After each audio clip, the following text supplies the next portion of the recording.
that I've tried to have in the town where I live. Okay. Okay. Going back to the Presbyterian Church, just as a note, in Houston, where I am from, I would say that in my experience, the center of the Korean community is the church as well, but the Baptist church. Aha! Isn't that interesting? Yes. I wonder if do you think that concept of the church being the center of the community will hold up here in Korea? Or do you have any hypotheses or suspicions that this could be the case? I don't know. I'm told that if you're in Seoul and you're in the right part of the city and it's the right time of day, you can see hundreds of red crosses on spires across the city. I don't know if that's true, right? But it's a tangible sign of Christianity in the city.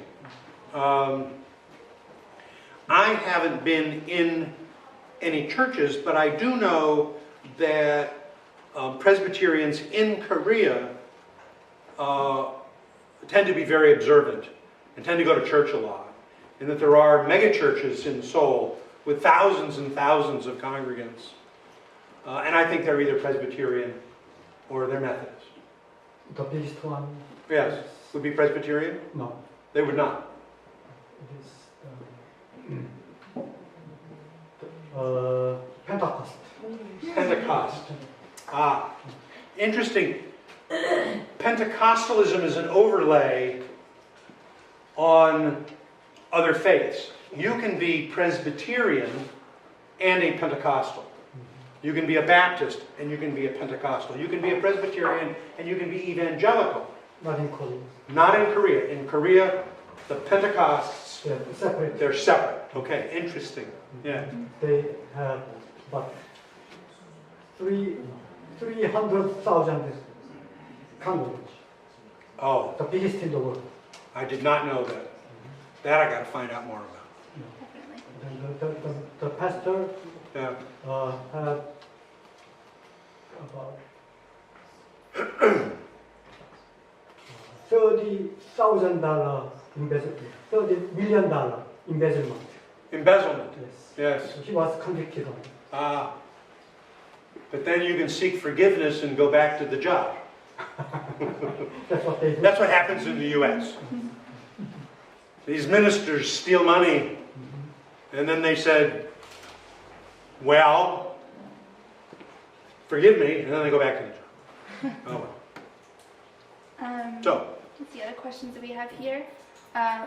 You mentioned academics and people coming for grad school Yes. in Columbus, Koreans coming for grad school. What subjects or what types do they tend to be, and how do they contribute to the image of Koreans, Korean Americans or Koreans in Columbus? okay. I can give you sort of two parts to that. One is that in the U.S., in our graduate schools all across the country, 50% of the graduate students are non-U.S. 50%. And 50% of them are from Asia. China would be the #1 source. I think Japan would be the #2 source, but I'm not sure about that. If it's not Japan that's #2, it would be Korea that's #2, but I think Korea is #3.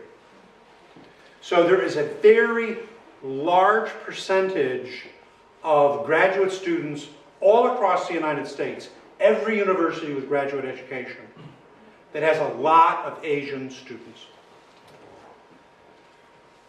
There is a stereotype that Asians who are in U.S. graduate schools tend to be engineers, or they're in comp sci, or they're in medicine, or they're in the other STEM subjects, science, technology, engineering, math. I think statistically, they are in those positions at a higher rate than Americans. But these graduate students are in every area that we offer master's and doctoral degrees in. Professor Shin is a linguist. My friend in Columbus is a linguist. That's her training. That's your training. In my college at the University of Georgia, which is a much bigger school than our local college, on our faculty, I would say a third of them are Asian, and half of the third, a sixth, are Korean.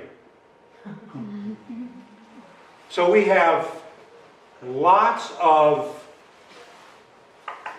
usually Korean trained in college, then come to the US for graduate school, earn PhDs, and then come to teach in the universities. We have 40 members of the faculty. I know that 6 of them are Koreans. Wow. We have PhDs from American universities, and ours is a journalism college and a mass communications college. So we have advertising, we have public relations, we have gaming, we have entertainment, and we have journalism. None of those are STEM topics. And they're highly populated by people from Asia and Korea. Have you noticed in your experiences with the Korean population of Columbus differences between those who are Koreans who have immigrated to America and Korean Americans who were born and raised in the States? Oh yeah.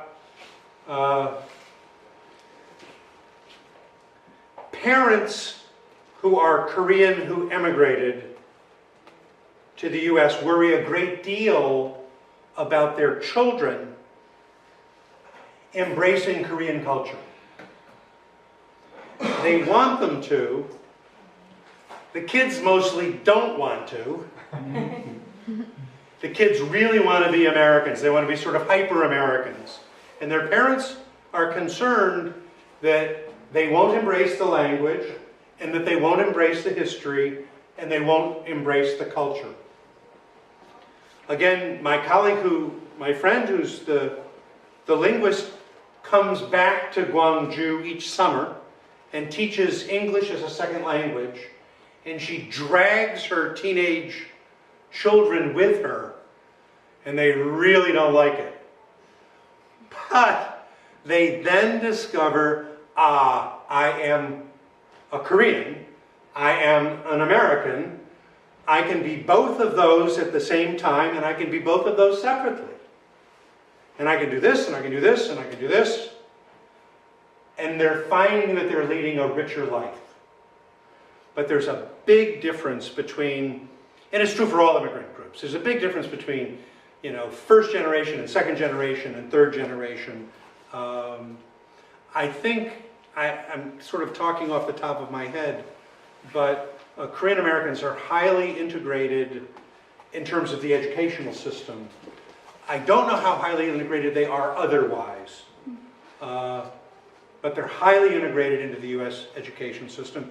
And a great deal of time is spent in schools, so I think that has an Americanizing effect. Mm-hmm. Yep. Mm-hmm. Changing wheels a little bit, you mentioned this concept of Han. Yeah. And here it is also considered to be a very special thing, and there's a lot of art about it, and musicals and books and things like that. And what do you think that maybe a lot of non-Koreans don't know about it, but if they did, what do you think foreigners, non-Koreans, would think about this concept and how they would take it, or if it would apply as well? Yeah. Well, it's a word that isn't translated, as I understand it. One of the problems with Americans is that they don't know much about America, and they sure don't know much about the world. A famous American journalist in the 60s said that the condition of Americans is that they have no history. They have no sense of a past. We are a very young country and an even younger culture because we're an amalgamation of many different cultures.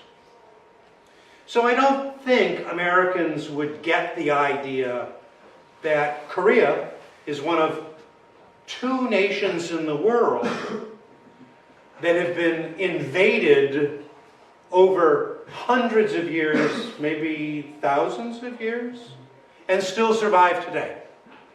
Korea is one. Do you know what the other one is? Where is it?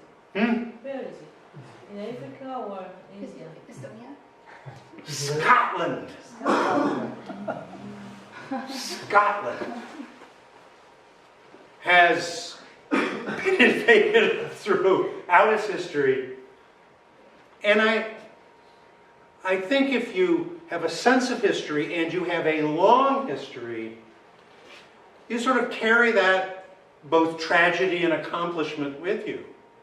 And you sort of wonder why were we taken over by all of these different powers? And what does that mean? I was talking with a journalist at dinner last night. She is from Seoul. She's about 35. She talks about Han in terms of gender, in terms of sort of her life, her role, her thinking about opportunities as a woman. And she says she has a very strong sense that I know what the limits are. It's a motivation to me. I want to push that as hard as I can. So for her, it's a positive force. I don't think most Americans would understand it at all. I really don't. And I'm not sure the rest of the world understands it, but maybe the Scottish one. Good. Unexpected kinship found. Yeah, right? Following up on your comment about Korean integration into America, it has been said that somebody said that they heard that the Korean community is one of the least integrated in the States. Do you think there is merit to that as well, in some ways? My guess is that in the large cities, that's probably true. That if you are in the various Koreatowns of Los Angeles or San Francisco or New York or this vast area of Palisades Park, you have this intact community that is fundamentally Korean. And that it does not venture out, that everything the community needs is within that community. I think when you find smaller cities like Columbus, Georgia, and maybe Columbus is a little unique in that we have this very diverse population of Korean immigrants. I think it is true that they come together around the church, but I don't think that there is much integration. I don't think there's much isolation otherwise. This woman, Sung Jung, who's a faculty member at Columbus State University, she spends most of her day with students, with other faculty, with administrators. She's in no way isolated as a Korean immigrant. Her children go to public schools. They're engaged in all of these sort of Americanized public school events. No isolation there. So I think if you have generally a smaller population that comes from many different places and ways, you don't have that, right? Right. That's just a guess. That's an observation on my part. At the University of Georgia, where we have about 32,000 students, there are many different groups that are only with themselves. The whole social fraternity and sorority system, that's all about sort of investing in a group of friends. You know that the people in your fraternity or sorority are going to like you. They're going to invite you to their parties because you're it. That would be as clannish or as all these people just stick together as anything that you could imagine about immigrant communities. Right? Right. Yep. Makes sense. All right. We only have time for one more question today. We had a lot of questions, so if I didn't get the chance to ask yours, please feel free to approach the speaker and ask your question directly after the talk. Before we finish, can you tell us again, how long have you been in Korea? Is it your first time? Do you want to come back? I've actually been in Korea 5 times. But that doesn't show up on my passport because I've used Korea over the last few years, the airport at Incheon, as my gateway to Asia. So I would fly from Atlanta to Incheon and then go somewhere else. Never went through passport control. So I can say, well, yeah, I mean, I've been in Korea, but I haven't. So this is really my first trip. I'll be here for 2 weeks. And I look forward to coming back. So far, it's sort of everything that I'm hoping for in terms of what I can learn. So I'm coming back and I'll leave the airport when I do. Excellent. Okay? Great to hear. That's all the time we have for the Q&A portion of our talk, but let's give John another huge round of applause Okay. for answering our Thank you. questions. Thanks very much. You did a great job. Thank you. Thank you. No, thank you. Before, thank you again for your wonderful talk about your observation on Koreans in general. But still, I still wonder